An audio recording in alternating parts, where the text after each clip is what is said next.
Hello students, in today's session I am going to teach you about the 5 steps formula to convert any active voice to passive voice. Baisho poribortonor 5টা নিয়ম. Let's see the steps. The first step, we have to identify the subject, verb and object in a sentence. Eta bakyot subject, verb aru object sinakto koribo lagibo. Second নিয়ম to swap subject with the object and object with the subject. আমি সাবজেক্টৰ ঠাইত object ব্যৱহাৰ কৰিব লাগিব আৰু অবজেক্টৰ ঠাইত subject. Active ভইচৰ বাক্যটোত থকা সাবজেক্টটো passive ভইচৰ বাক্যত অবজেক্টৰ ঠাইত ব্যৱহাৰ হয় আৰু এক্টিভ ভইচত থকা অবজেক্টটো পেসিভ ভইচৰ বাক্যৰ সাবজেক্টৰ স্থানত ব্যৱহাৰ হয়. 3 নম্বৰ নিয়ম, convert the main verb to verb 3 or third form of verb. Active voice thoka main verb to ami passive voice verb 3 loi convert koribo lagibo or third form of verb. Fourth step to hoise add a proper to be verb with a main verb. Main verb logot eta proper to be verb byabohar kora hoy jene is, am, are, was, were. পঞ্চম নিয়মটো হৈছে add preposition by before the object. Passive voice থকা অবজেক্টটোৰ আগত preposition by ব্যৱহাৰ কৰা হয়. Next rule, while changing from active voice to passive voice, the pronouns will change in this way. See the active voice and passive. Active voice থকা subjects bur hoise I, you, he, she, we, they, and object bur hoise passive voice thoka object bur hoise me, you, him, her, us, them. Yet pronouns bur change kora hoise. The forms of the pronouns changed.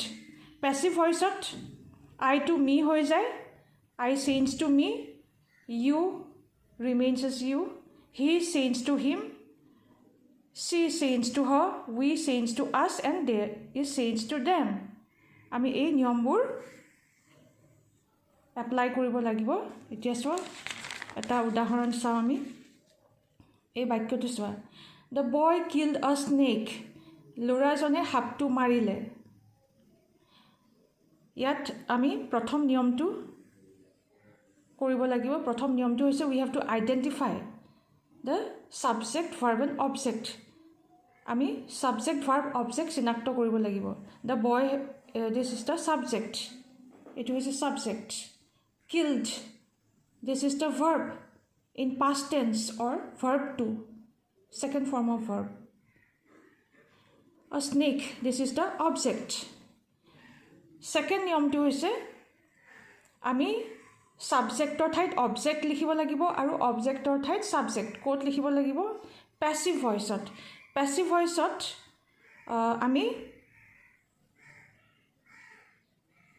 Passive ভয়েসত এতিয়া ইয়াত চোৱা active ভয়েসত থকা সাবজেক্টটো passive ভয়েসৰ বাক্যত অবজেক্টৰ স্থানত ব্যৱহাৰ কৰা হয় আৰু এক্টিভ ভয়েসত থকা অবজেক্টটো এই বাক্যটোত থকা অবজেক্টটো প্যাসিভ ভয়েসৰ বাক্যত সাবজেক্টৰ স্থানত ব্যৱহাৰ কৰা হয়.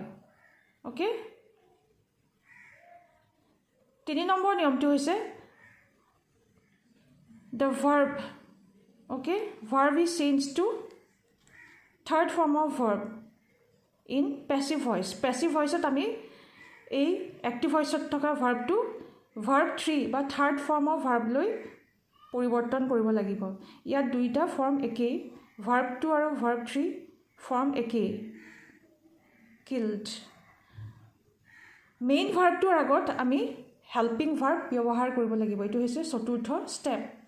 চতুৰ্থ নিয়মটো হৈছে কি মেইন ভাৰ্বটোৰ আগত আমি এটা হেল্পিং ভাৰ্ব ব্যৱহাৰ কৰিব লাগিব. যিহেতু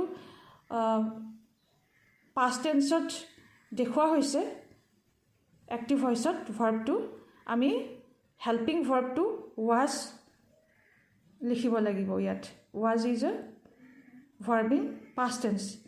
এইটো এটা to be verb in past tense. So আমি was ব্যৱহাৰ কৰিছোঁ মেইন ভাৰ্বৰ আগত.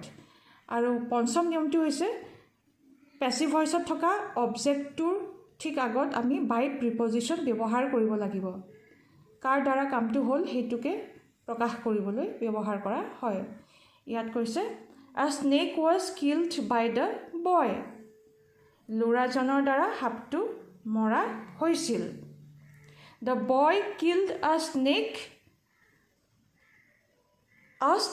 was killed by the boy ল'ৰাজনে সাপটো মাৰিছিল ল'ৰাজনৰ দ্বাৰা সাপটো মৰা হৈছিল তোমালোকে ঠিক এনেদৰে বাকিবোৰ বাক্য গঠন কৰিবলৈ চেষ্টা কৰিবা That's all for today. Bye.